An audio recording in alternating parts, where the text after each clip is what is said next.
छु है। नमस्ते सबैजनालाई, नमस्ते साथीहरू। म आज तपाईँको आधार चाकालाई कसरी हामीले चाहिँ मौरीलाई वृद्धि गर्नलाई कसरी राख्ने, त्यसरी सुपर कसरी चढाउने भन्ने विषयमा प्र्याक्टिकल्ली देखाउन गइरहेको छु। मसँग एउटा घार यहाँ चाहिँ अहिले विभाजन नगरेको घार छ। मैले यसलाई सुपर चढाउने विचार गरेको छु।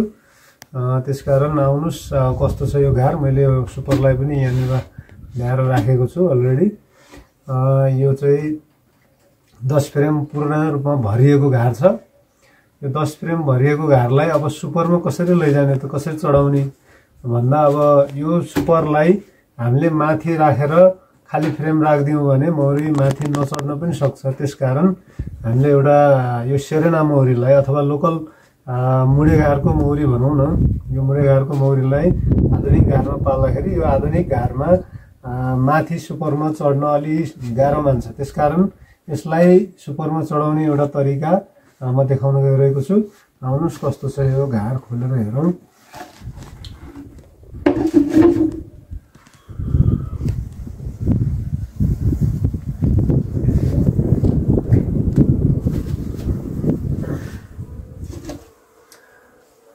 हेर्न सक्नुहुन्छ, यहाँ देखिन्छ यो 10 फ्रेम मौरी छ। यसमा पुरै भरिएको छ। हल्का धुवा दिएँ यसलाई।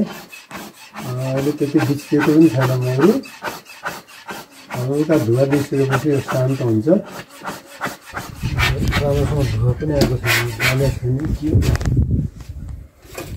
अब यसलाई हामीले यो 10 फ्रेमलाई हामीले 5 फ्रेम माथि झिकेर राख्छौँ। 5 फ्रेम हामीले तल बिचबिचमा एक फ्रेमको बिचमा नयाँ आधार चाका दिन्छौँ।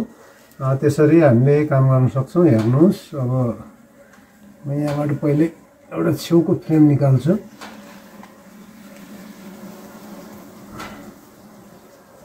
यो छेउको फ्रेममा भाले कोषहरू छ। अलिअलि मह लगाउन थालेको छ। यो राम्रो वृद्धि भएको मौरी छ। यसलाई यहाँनिर लिएर राखिदिउँ। मैले रानी मौरी चेक गरेन। अब यसमा एउटा पहिले नै मैले अब बिचबिचमा राखेर यसलाई दिएको थिएँ। यो आधार चाका दिएको यहाँ उठाइराखेको छ, देख्न सक्नुहुन्छ। यहाँ अलरेडी पहिले नै आधार चाका दिए हुनाले यो आधार चाकालाई ठिक छ यसलाई पनि माथि नै राखिदिउँ। अलिअलि काम गरिसकेको छ यसमा।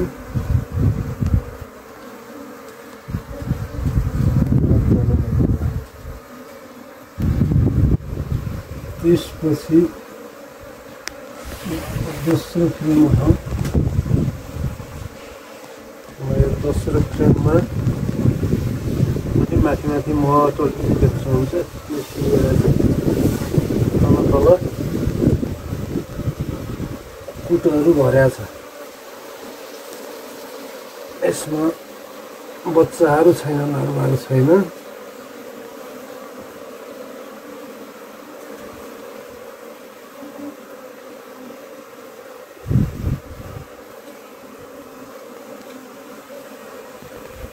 अब यहाँ अर्को फ्रेम पनि यो नयाँ आधार चाका दिएको हो।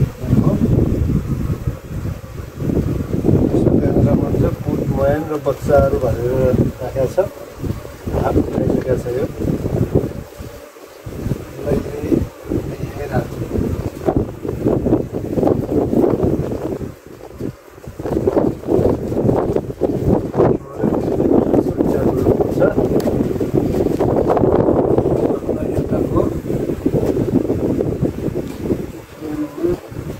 हेर्न सक्नुहुन्छ पुरै लार्भा छ। यसमा सबै सिल गरेको छ लार्भाहरू। पुरै बच्चा छ र हामीले माथि नै राखिदिने गरौँ। अहिले एकछिन सेटिङ गर्नुपर्छ फेरि माथिको तलको मिलाएर। अब यहाँ रह्यो 1 2 3 4 5 फ्रेम। एउटा नयाँ आधार चाका छ। अब यसलाई हामीले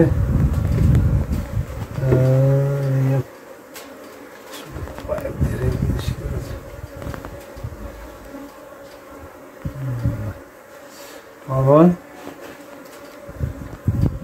यसमा हामीले के गर्न सक्छौँ भने अलिकति उठेर देखाएँ यता देखिँदैन। अब एउटा यो फुल भरेको फ्रेम, त्यसपछि बिचमा आधार चाका, फेरि भरेको फ्रेम, फेरि बिचमा आधार चाका गरेर हामीले यसलाई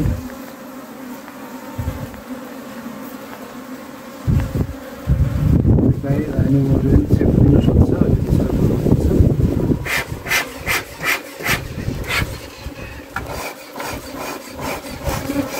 यता पनि हेर्नु त मलाई टोक्न आयो। टोक्दैन, तिमी टोक्दैन। ओके टोक्दैन। टोक्दैन। अब यहाँनिर यो आधार चाका आइदियो, हल्का उठाएको छ। फेरि यो पनि आधार चाका दिएको नयाँ चाका हो, यो पनि सिलाइ गरेको छ, मैले उठाएर देखाइन। त्यसपछि यहाँनिर अर्को आधार चाका, फेरि यो पुरानो,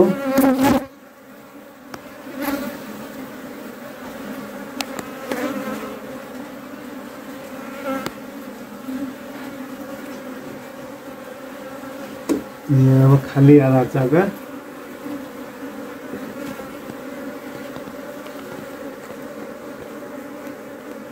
फेरि यसलाई यता सार्दियौँ।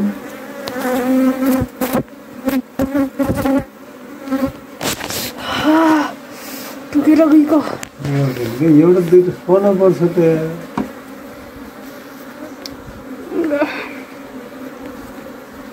यस्तो डर मान्ने हो यार। भाइ पनि हो क्या भाइ, अहिले अरूले पनि टोक्छन्। जे भने त्यहीँ टोक्यो क्या। यसरी फिट भयो। अब यसलाई हामीले यहाँ एउटा बिचमा आधार चाका दिन्छौँ, तिनवटा फ्रेम निकालेर हामीले माथि सुपरमा राख्छौँ। अब यो सुपरमा दिएको पनि हाम्रो यो घरकै सुपर हो। यो सानो सुपर भने ठुलो सुपर हो, ठुलो फ्रेम हट्ने खालको।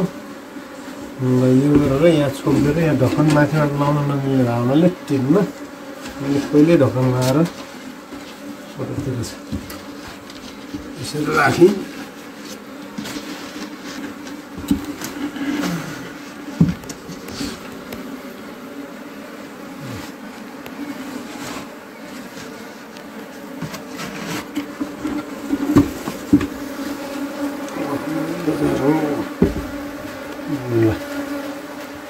यसरी हामीले सुपरको बन्दोबस्त गरिदियौँ है।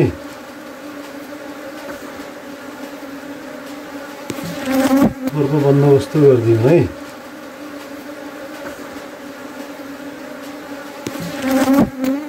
अब यसलाई हामीले अब गोबर माटोले पनि टाल्न सक्छौँ।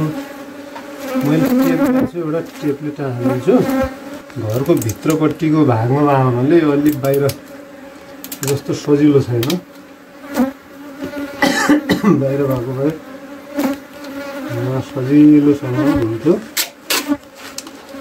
यसको वरिपरि जुन ग्याप छ, यो ग्यापको वरिपरि हामीले टेप काट्यो भने मौरी आउजाउ गर्न यहाँबाट पाउँदैन, हावा पनि छिर्दैन। यहाँ कार्टुन टेप चाख्लो खालको आफ्नाबाट ब्लर पनि हुँदैछ नि। भिडियो खिच्ने मान्छे आफै बोलेपछि कहाँबाट होला।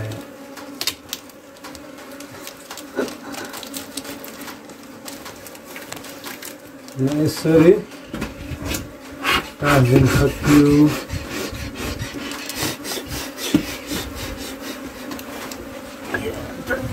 मरेको चल्लिएछ नि त, त्यही भएर त्यसलाई टोक्यो।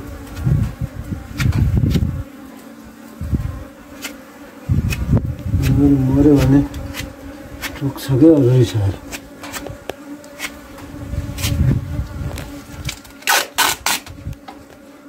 यसरी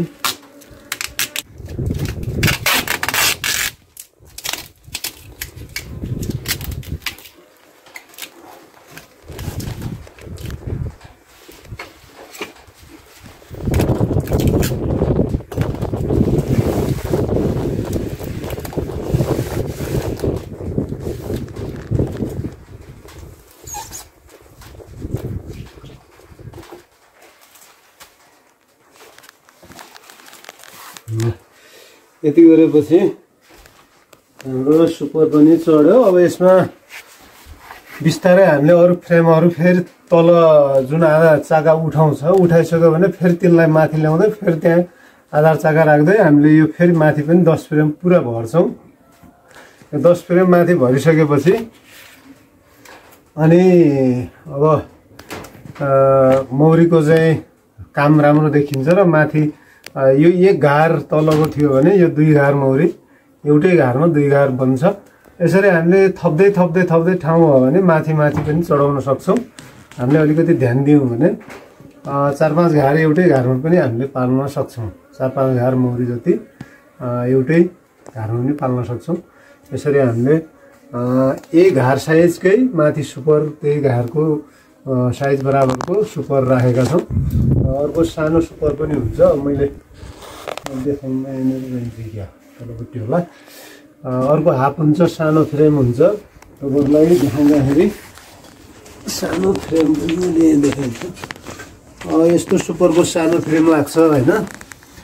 यो सानो फ्रेम भन्दा यो हनी चेम्बरमा लगाउन सकिन्छ। यसमा मह मात्रै भर्नको लागि हो। हामीले चाहिँ घारमा मौरीकै सङ्ख्या वृद्धि गर्नु छ र मौरी एकदम मजबुत गोला बनाउनु छ भने हामीले यस्तै घारकै साइजको सुपर चढाएर हामीले त्यही घार बराबरको 10 फ्रेम माथि पनि बढाउन सक्यौँ भने 20 फ्रेम हुन्छ। र माथि योभन्दा माथि super deep super shallow super भन्छ। यो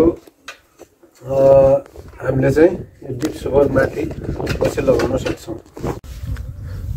हेलो साथीहरू, हेर्नुहोस् है अब यो मैले ग्राफ्टिङ गरेको क्विनको के छ अवस्था हेरौँ।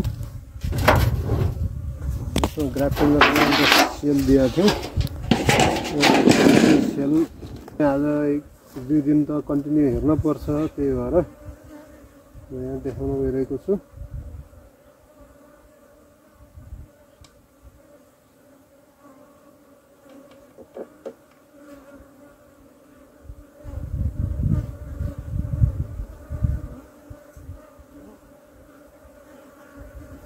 हेर्नुहोस् मौरीले छोपेको छ। अब रातो भएको छ।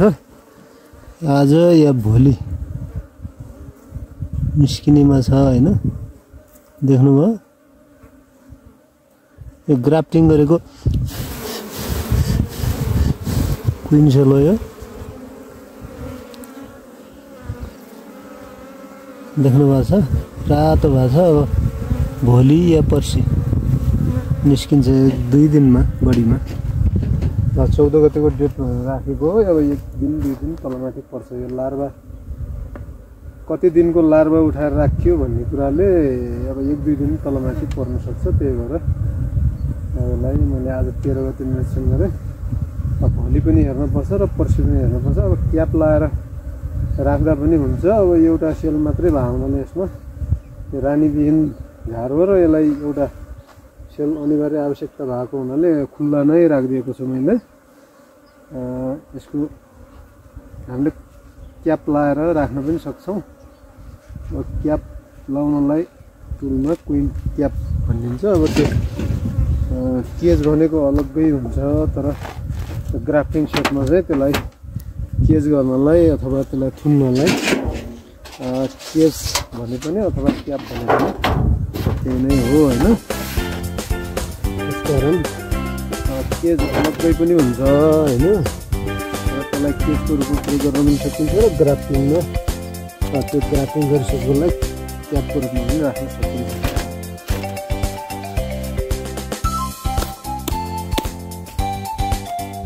ल धन्यवाद।